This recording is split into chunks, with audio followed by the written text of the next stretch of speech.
आज हूँ विश्व पखाल दिवस। आउ ये विश्व पखाल दिवस अवसर रे आज ओडिशा सरकार तरफ आमर पर्यटन विभाग तरफ आज स्वतंत्र भाव में गत 19 तारीख आज 2 दिन धरिक पखाल पर्व ये विशेष कार्यक्रम रखा जाइथिला एवं आज द्वितीय दिन थिला। आज मध्य विश्व पखाल दिवस। यही अवसर रे समस्त ओडिशार ओडिया भाई भौणी मानकु एवं ओडिशा बाहर रे विदेश भी रहउतबा समस्त ओडिया भाई भौणी मानकु शुभेच्छा और अभिनंदन जनाउछि। पखाल होउछि ओडिया मानकर सबुठारु प्रिय खाद्य। आ पखाल रे ही थाए आत्मतृप्ति। काल काल धरी आमर ये चलणी भितरे परंपरा भितरे खाद्य परंपरा भितरे पखाल होउछि स्वतंत्रता। मुझे कहवाई चाहूँगी जे निश्चित भाव में ये जो स्वतंत्रता सहित एथिरे पखाल खाइबा द्वारा देह किभली सुस्थ रहे सेथिपाई एथिरे हेल्दी पाई एवं खरारे भी जड़े चाषी दिन तमाम परिश्रम करि पारे पखाल खाइबा द्वारा। एवं यह सहित मध्य ये पखाल सहित मध्य आमर ओडियांकर निबिड़ संपर्क अच्छी एवं ओडिया खाद्य संस्कृति रे पखालर जो स्वतंत्रता अच्छी आम आराध्य देवता महाप्रभु श्री जगन्नाथ पाखरे मध्य पखाल भोग लगी थाए। एणु निश्चित भाव में आमे जेते बेले आज पखाल दिवस पालन करुछु एवं यहाँ को लेकर आमे गर्व करुछु।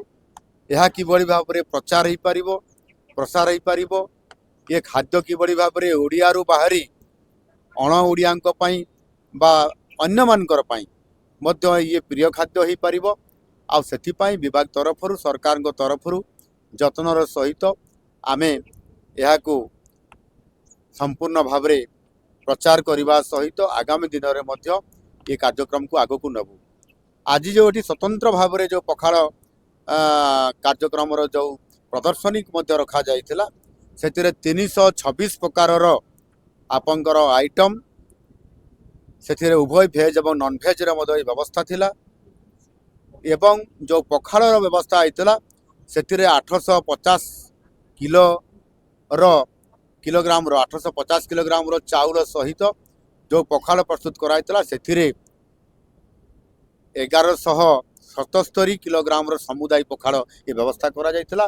3000 रु अधिक लोकंकर पई व्यवस्था होईची एवं निश्चित भाव में यह सहित आपंकर जोड़ी होईची प्रत्येक जिल्ला रे पखाल दिवस पालन करिबा पई समस्ते वर्चुअल जोड़ी होइतिले एवं राज्य बाहर मध्य वर्चुअल रे जामशेदपुर रु आपंकर मुंबई रु आपंकर इंडोनेशिया रु मध्य अनेक आमर ओडिया माने जोड़ी होइतिले। या सारा विश्व बाजार को पहुँचाई जो आमर योजना अच्छी ताकू साकार करने आम समस्त को जोड़ीचु एवं 80 रु अधिक होटेल और रेस्टोरेंट रे मध्य 2000 जो माने स्वतंत्र पखाल एवं पखाल सहित जो व्यंजन ये जो प्रस्तुति करिवार जो माने जानिछंती तांकू एथिरे रेस्टोरेंट तरफ नियोजन करा जायछि।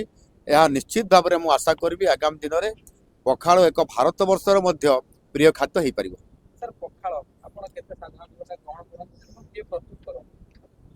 पखाल मो माँ प्रस्तुत करे। मु जेते बेले बापा को चाष काम साहाय्य करुथिली कॉलेज पढ़ुतला समय सेते बेले मध्य मु हल करिया पई जेते बेले बिल को जाए मो माँ पखाल नेकरी 9टा बेले मते पखाल भात सहित साग भजा आउ व्यंजन सब नेकरी मते दिए। मु हिडरे बसिकरी पखाल खाइछि एवं मो भौणी मते नेकरी जाइछि से पखाल नेकरी एवं मु खाई चाष काम करिवारे। तेणु पखाल रे जो आनंद अच्छी और पखाल रे जो शक्ति अच्छी निश्चित भाव में पखाल रे हेल्दी भी अच्छी। तेणुक पखाल आमर सबुठारु अति प्रिय।